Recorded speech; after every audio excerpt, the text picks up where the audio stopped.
Hi everyone. ഈ വീഡിയോയിൽ illustration 6 ആണ് ഞാൻ explain ചെയ്യുന്നത്.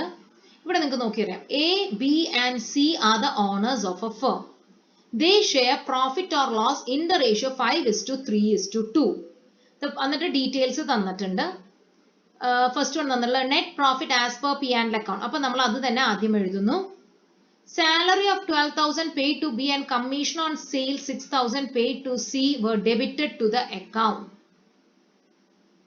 അപ്പോൾ അതെന്ത് ചെയ്യണം? ഡെബിറ്റഡ് ടു അക്കൗണ്ട് ആകുമ്പോൾ അത് ആഡ് ചെയ്യണം. റെമ്യൂണറേഷൻ, ആഡ് റെമ്യൂണറേഷൻ എന്ന് പറഞ്ഞിട്ട് നെറ്റ് പ്രോഫിറ്റിലേക്ക് നമ്മൾ എഴുതണം.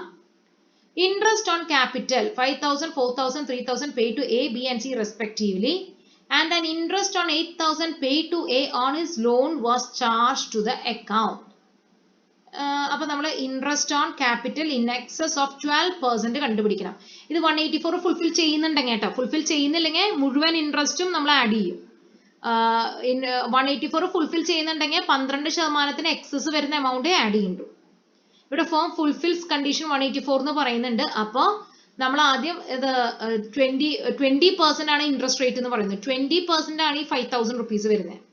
ക്യാപിറ്റലിന്റെ 20% 5,000. നമുക്ക് ക്യാപിറ്റൽ എന്താണെന്ന് അറിയില്ല. അപ്പൊ നമുക്ക് എന്ത് ചെയ്യാം? ഒന്നെങ്കിൽ 5,000 ഡിവൈഡഡ് ബൈ 20 ഇൻറ്റു 12 അത് ചെയ്താൽ 12% എത്രയാണെന്ന് കിട്ടും. ആ കിട്ടുന്ന എമൗണ്ട് 5,000 നിന്ന് കുറയ്ക്കുമ്പോൾ interest on capital in excess of 12% കിട്ടും. ഇവിടെ അവർ ചെയ്തിട്ടുള്ളത് അങ്ങനെയാണ്. Interest on capital in excess of 12% അവർ കണ്ടിട്ടുള്ളത് എയുടെ കേസിൽ 5,000 ആണ് ഇൻട്രസ്റ്റ് വരുന്നത്. ഈ 3,000 അവർക്ക് കിട്ടിയത് എങ്ങനെയാ? 5,000 ഡിവൈഡഡ് ബൈ 20 ഇൻറ്റു 12 അത് ചെയ്താൽ ഈ 3,000 കിട്ടും. ഇതാണ് 3,000 എന്ന് പറഞ്ഞാൽ 12% ഇൻട്രസ്റ്റ് ആണ്. 5,000 എന്ന് പറഞ്ഞാൽ 20% ഇൻട്രസ്റ്റ് ആണ്. അപ്പൊ നമുക്ക് എങ്ങനെയാ കാണാം? ഇത് തമ്മിലുള്ള ഡിഫറൻസ് ആണ് 2,000. അല്ലെങ്കിൽ നിങ്ങൾ ഇങ്ങനെ ചെയ്താൽ മതി, 20യും 12ഉം തമ്മിലുള്ള ഡിഫറൻസ് 8% ആണ്. അപ്പൊ അങ്ങനെ കണ്ടാലും മതി ഡയറക്റ്റ് ആയിട്ട്. 5,000 ഡിവൈഡഡ് ബൈ 20 ഇൻറ്റു 8 ചെയ്താലും ഈ 2,000 കിട്ടും. അതുപോലെ ബിയുടെയും സിയുടെയും കാണാം. ശ്രദ്ധിക്കേണ്ട ഒരു കാര്യം, 184 സെഷൻ അപ്ലൈ ചെയ്യുന്നത് കൊണ്ടാണ് ഇൻട്രസ്റ്റ് ഇൻ എക്സസ് ഓഫ് 12% ആണ് നമ്മളിവിടെ ആഡ് ബാക്ക് ചെയ്തിട്ടുള്ളൂ. തൊട്ട് മുമ്പത്തെ പ്രോബ്ലത്തിൽ, തൊട്ട് മുമ്പത്തെ വീഡിയോയില് 184 അപ്ലൈ ചെയ്യാത്ത കാരണം എൻറ്റയർ ഇൻട്രസ്റ്റ് ഓൺ ക്യാപിറ്റൽ നമ്മൾ ആഡ് ബാക്ക് ചെയ്തു. Depreciation debited to the amount accounted to 10,000 but the admissible amount is 14,000. Depreciation അപ്പൊ എന്ത് ചെയ്യാണ്? നമ്മൾ ഡെബിറ്റ് ചെയ്തിട്ടുള്ള 10,000 അനുവദിച്ചിട്ടുള്ള 14 ആണ്. അപ്പൊ എന്ത് ചെയ്യാം? ഈ 10,000 നമ്മൾ ആഡ് ചെയ്യാം. ഇവിടെ ഡിപ്രീസിയേഷൻ നമ്മൾ ആ 10,000 ആദ്യം ആഡ് ചെയ്യുന്നു. അത് കഴിഞ്ഞിട്ട് അനുവദിച്ചിട്ടുള്ള അഡ്മിസിബിൾ ലെസ് ചെയ്യണു. ലേറ്റർ ആണ് അത് ലെസ് ചെയ്യണു. Less depreciation allowed by the department കൊടുക്കുന്നു. A long-term loan of 10,000 was taken during the year and the expense incurred for obtaining the loan amounted to 1,000. The sum was debited to the account. Loan എടുത്തതിന് വന്ന expense അത് ഇതിനോട് അനുവദിച്ചിട്ടുള്ളതാണ്. Interest on loan 800 is outstanding and not considered in the books. അത് നമ്മൾ ഇപ്പോൾ ബുക്കിൽ consider ചെയ്തിട്ടില്ലെങ്കിൽ നമ്മൾ ഇവിടെ എടുക്കേണ്ട ഇതില് പക്ഷെ ബുക്ക് ആഡ് ബാക്ക് ചെയ്യേണ്ട കാര്യമില്ല. പക്ഷെ ബുക്കിൽ അനുവദിച്ചിട്ടില്ല എന്ന് പറഞ്ഞാൽ അത് അലൗബിൾ ആയിട്ടുള്ള ഒരു ഡിഡക്ഷൻ ആണ്. ഇൻട്രസ്റ്റ് കൊടുക്കേണ്ട കാര്യമാണ്. ഇൻട്രസ്റ്റ് കൊടുത്തിട്ടില്ല, അപ്പൊ അതെന്താണ്?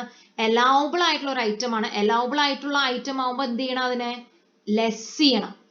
ഇവിടെ ലെസ് ചെയ്തിട്ടുള്ളതിൽ ലെസ് ചെയ്യുന്ന ഐറ്റത്തിൽ interest on loan not consider in the books allowed as business expense 800 rupees deduct ചെയ്യുന്നതിൽ എടുത്തു.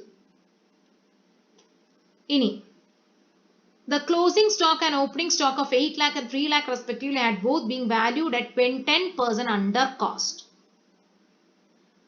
though the market price in each case was higher than the actual cost. അതാണ് ഒരു പുതിയ ഐറ്റം കൂടി ഉള്ളത്. ഇവിടെ ശ്രദ്ധിക്കേണ്ടത് അണ്ടർ വാല്യുവേഷൻ. നിങ്ങൾ profit and gain from business of profession നമ്മൾ പറഞ്ഞിട്ടുണ്ട്, നമ്മൾ പ്രോബ്ലം ചെയ്തിട്ടുണ്ട്. അതിന്റെ under valuation of closing stock add ചെയ്യുകയും under valuation of opening stock less ചെയ്യുകയും ചെയ്യേണ്ടതാണ്. അപ്പൊ under valuation of closing stock നമ്മളിവിടെ ആഡ് ചെയ്യണം. Under valuation of closing stock അത് എത്രയാണ് വരുന്നത്? 8 ലാഖിന്റെ എന്താ ഇവർ പറയുന്നത്?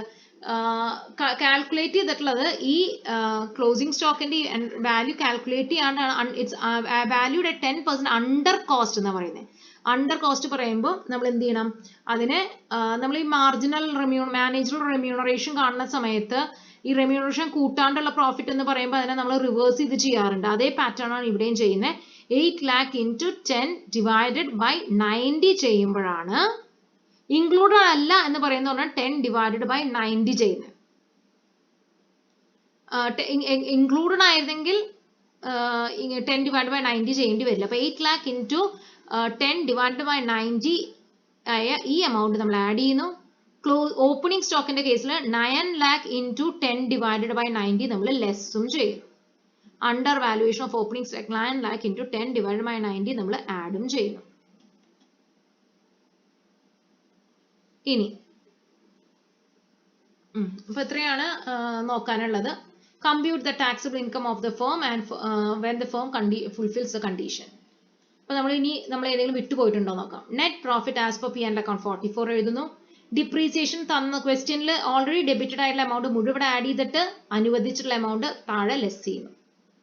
Expense incurred for obtaining the loan, അതായത് expense incurred for obtaining the loan allowable ആണ്. അത് ഞാൻ നേരത്തെ പറഞ്ഞു, നമ്മൾ എടുക്കേണ്ട കാര്യമില്ല, ഇവിടെ എഴുതേണ്ട തന്നെ കാര്യമില്ല. അത് under valuation of closing stock, അത് മനസ്സിലായെന്ന് പ്രതീക്ഷിക്കുന്നു. Remuneration to the partners, remuneration to the partners, ഇവിടെ റെമ്യൂണറേഷൻ എന്താ ക്വസ്റ്റ്യനിൽ തന്നിട്ടുള്ളത്? Salary pay to B and commission to C, രണ്ട് കാര്യങ്ങളെ പറയുന്നുള്ളൂ. ബിക്കും സിക്കും മാത്രമേ ഉള്ളൂ. സാലറി ടു ബിയും കമ്മീഷൻ ടു സിയും അത് രണ്ടും എഴുതി, അത് ആഡ് ചെയ്തു. Interest on capital in excess of 12% ആണ് എടുക്കൊണ്ടു. അത് എങ്ങനെ കാൽക്കുലേറ്റ് ഞാൻ നേരത്തെ പറഞ്ഞു. അതായത് 5,000 ആണ് എയുടെ ഇൻട്രസ്റ്റ്, അത് 20%. 12% എത്രയാണെന്ന് കണ്ടുപിടിച്ചതാണ് 3,000. എങ്ങനെ 12% കിട്ടിയത്? 5,000 divided by 20 into 12. അപ്പൊ അത് കിട്ടി. ഇത് തമ്മിലുള്ള വ്യത്യാസമാണ് 2,000. അല്ലെങ്കിൽ നിങ്ങൾ നേരെ ആ ഡിഫറൻസ് 20% കൊടുത്തിട്ടുണ്ട്, 12 വരെ അനുവാദം ഉള്ളതെന്നുണ്ടെങ്കിൽ 8% ഡിസലൗഡ് ആയിട്ടുള്ളത്. അപ്പൊ നേരിട്ട് 8% കണ്ടിട്ട് ഇവിടെ എഴുതിയാലും വിരോധമില്ല. അങ്ങനെ ബിയുടെയും സിയുടെയും ഇതുപോലെ തന്നെ കാണുന്നു. Interest on loan to partners, interest to loan to partners